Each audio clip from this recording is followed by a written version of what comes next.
السلام علیکم ناظرین، آج ہم قسط نمبر 19 کا آغاز کرنے جا رہے ہیں، جس کے اندر ہم بتوں کی پرستش کا بیان کریں گے۔ صنم لکڑی، چاندی اور تانبے کے بنائے جاتے تھے۔ ایک تحقیق یہ بھی ہے کہ جس بت کا جسم یا صورت ہوتی تھی اسے صنم کہا جاتا تھا، اور اگر اس کی جسامت یا صورت نہ ہوتی تو اسے وثن کہا جاتا۔ ابن اسیر کا بیان ہے کہ وثن اور صنم میں فرق یہ ہے کہ وثن وہ بت ہے جس کا جسم مٹی یا لکڑی یا پتھر سے آدمی کی شکل پر بنایا گیا ہو، جسے بطور مجسمہ نصب کر کے اس کی پرستش کی جاتی ہو، اور صنم اس تصویر کا نام ہے جس کا جسم نہ ہو۔ بعض حضرات ان دونوں لفظوں کے معنی میں کوئی فرق نہیں کرتے، بلکہ ان کے نزدیک یہ دونوں لفظ ہے تو مفہوم میں مستقل ہوتے ہیں۔ یہ بھی کہا گیا ہے کہ مذکورہ بیان کے برعکس جس بت کی صورت نہ ہو اس پر وزن کا لفظ بولا جاتا ہے۔ ملک عرب میں وثنیت کا زمانہ بہت طویل ہے۔ بیان کیا گیا ہے کہ حضرت اسماعیل بن ابراہیم علیہ السلام جب مکہ میں اقامت پذیر ہوئے اور ان کی نسل بہت پھیلی، حتیٰ کہ مکہ ان سے بھر گیا، اور انہوں نے تنگی کی بنا پر وہاں اقامت پذیر مالکہ خاندانوں کو بھی خارج البلد کر دیا۔ پھر بھی شہر مکہ تنگ رہا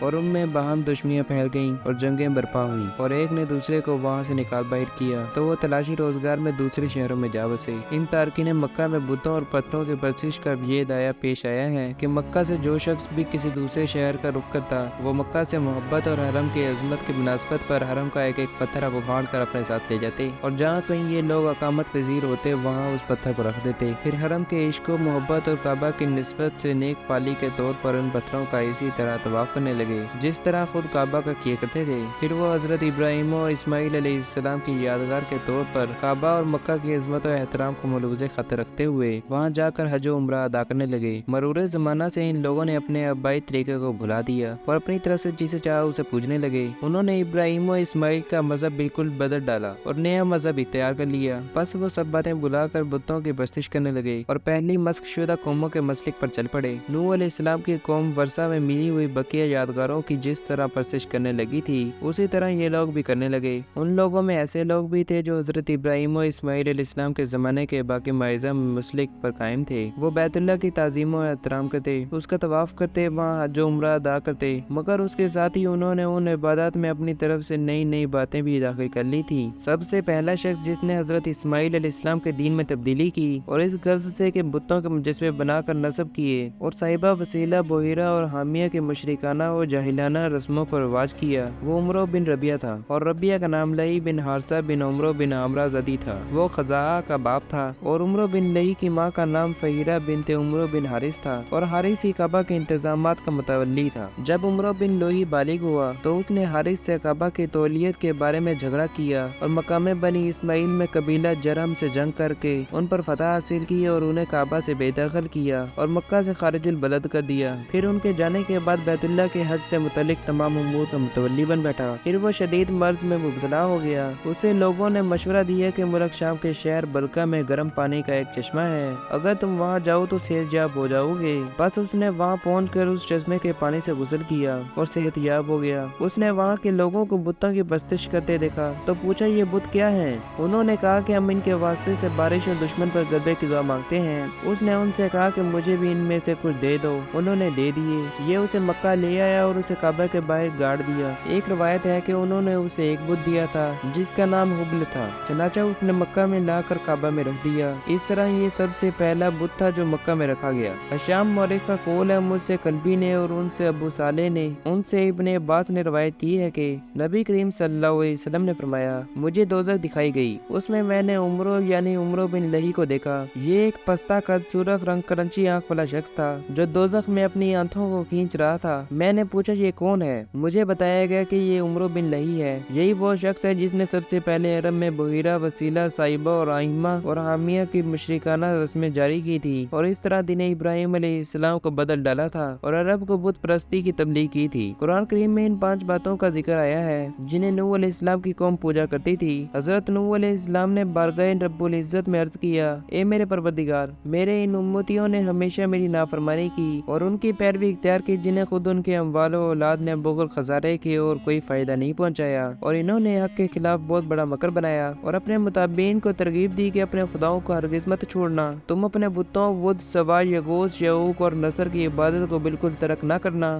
غرض کہ انہوں نے اپنی اس ترغیب سے بہتوں کو گمراہ کر دیا۔ اے خدا، ان ظالموں کو تو اور بھی گمراہ کر دے۔ قرآن کریم میں حبل کا ذکر نہیں آیا۔ یہ بھی کہا گیا ہے کہ عمرو بن لہی کو مذکورہ بت جدہ کے سمندر کے کنارے پر پڑے ملے تھے جنہیں اس نے قبائل عرب में तकसीम कर दिया और उन्होंने उन्हें अपना माबूद बना लिया। और कदीम मशहूर बुतों में इसाफ और नाइला भी हैं, जिनकी परस्तिश कबीला खज़ाक, कुरैश और वो लोग किया करते थे जिन्होंने बाद में फरीज़ा हज अदा करना शुरू कर दिया था। और अहले अरब उन दोनों बुतों के पास जानवरों की कुर्बानी किया करते थे। और मक्का और मदीना के दरमियान बामुकाम कदीद मशलन की सिमत दरिया के साहिल पर मनात नामी बुत नस्ब था, जिसका तमाम अरब एहतराम करते और उसके पास जानवर ज़िबा करते थे। कबीला औस और खुज़रज वाले उस बुत का सबसे ज्यादा एहतराम करते थे। कुरान करीम में मन्नात का जिक्र आया है। हक़ ताला ने फरमाया है, जिसका तर्जुमा ये है, मन्नात उन बुतों में तीसरा बुत था। ये बुत कबीला हज़ील ख़ज़ा का था, जिसे फतह मक्का के दिन हज़रत मोहम्मद सल्लल्लाहु अलैहि वसल्लम के हुक्म से हज़रत अली रज़ियल्लाहु तआला अन्हु ने मस्मार कर दिया था। और फुल्स कबीला तई का बुत था, उसे भी हज़रत अली रज़ियल्लाहु तआला अन्हु ने बाहुक्म सरवर कायनात मुअद्दिम कर दिया था। और लाते बुत मन्नात के बहुत बाद का बुत था। ये एक चौकोर पत्थर था, पूरे कुरैश इसकी ताज़ीम किया करते थे। ये ताइफ में था। कुरान करीम ने इसका जिक्र किया है, जिसका तर्जुमा ये है, क्या तुमने लातो उज़्ज़ा बुतों को देखा है? अलहासिल बुत परस्ती का ये सिलसिला सदियों जारी रहा, यहाँ तक कि कबीला सकीफ मुसलमान हो गया। तब हज़रत मोहम्मद सल्लल्लाहु अलैहि वसल्लम ने मुग़ीरा बिन शेबा को भेजा, जिन्होंने उसे मुनहदिम करके आग से जला डाला। लात का दूसरा नाम तागिया और रबा भी था। इस्लामी लुगत में दर्ज है कि हेरोदोत मुसन्निफ ने अपनी किताब में काबा का जिक्र नहीं किया, लेकिन लात का जिक्र किया है और लिखा है कि वो अरब के खुदाओं में सबसे बड़ा खुदा माना जाता था। बस ये तहरीर उस बुत के वजूद पर कभी दलील है, जिसका नाम लात रखा गया था और जो उस जमाने के माबूदों में से एक था। अरबों के बुतों में एक बुत उज़्ज़ा नामी भी था। ये अज़ की मोनस है। अज़ के मायने है अजीज तरीन। मुअर्रिखीन का बयान है कि ये बुत लातो मनात के बाद का जदीद तरीन बुत था। ये वादी नखला शामिया में नस्ब था।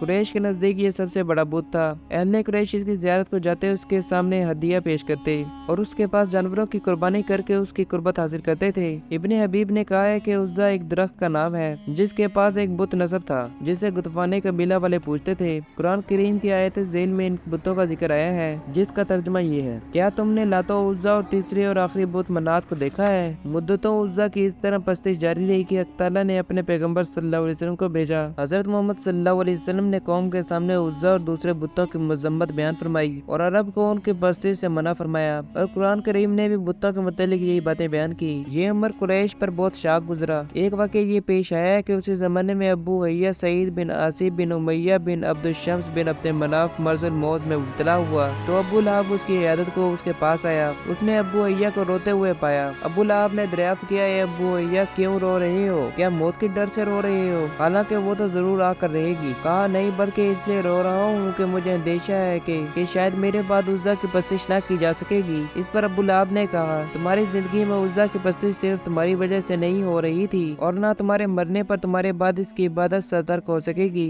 अबू हैया ने कहा, आज मुझे मालूम हुआ है कि मेरा भी एक कायम मुकाम मौजूद है। और अबू लहब से उज़्ज़ा की पस्तिश के एहतमाम के इज़हार ख्याल पर उससे मुसर्रत हुई। इस किस्से से अरब जाहिलियत के शिद्दत के साथ बुतों की पस्तिश के एहतमाम पर रोशनी पड़ती है। अहले अरब के बाज़ तबके फरिश्तों की पस्तिश करते थे और उसके कायल थे कि फरिश्ते अल्लाह की बेटियां हैं। हक़ ताला ने उसे कुरान करीम में बयान फरमाया है, जिसका तर्जुमा ये है, जो लोग आखिरत पर ईमान नहीं रखते वो फरिश्तों को औरतों के नामों से मासूम करते हैं। जब हज़रत मोहम्मद सल्लल्लाहु अलैहि वसल्लम ने मक्का को फतह किया तो हज़रत खालिद बिन वलीद रज़ियल्लाहु तआला अन्हु को भेजकर उज़्ज़ा को मस्मार करा दिया। कुरैश के और बहुत से बुत काबा के इर्द गिर्द और अंदर नस्ब थे, जिनमें उनके नजदीक हबल सबसे बड़ा था। एक रवायत है कि वो एक इंसान की सूरत पर सुर्ख हकीक से बनाया गया था। उसका दायां हाथ टूटा हुआ था। वो कुरैश को उसी हाल में मिला था। बाद को उन्होंने उसका वो हाथ सोने का बना दिया। सबसे पहले उस बुत को खुज़ैमा बिन मुदरका बिन यास बिन मजर ने नस्ब किया था, इसलिए इसका नाम हबल खुज़ैमा पड़ गया था। अब्दुल मुत्तलिब ने अपने फर्जंद अब्दुल्ला के लिए फाल का तीर इसी बुत के पास फेंका था।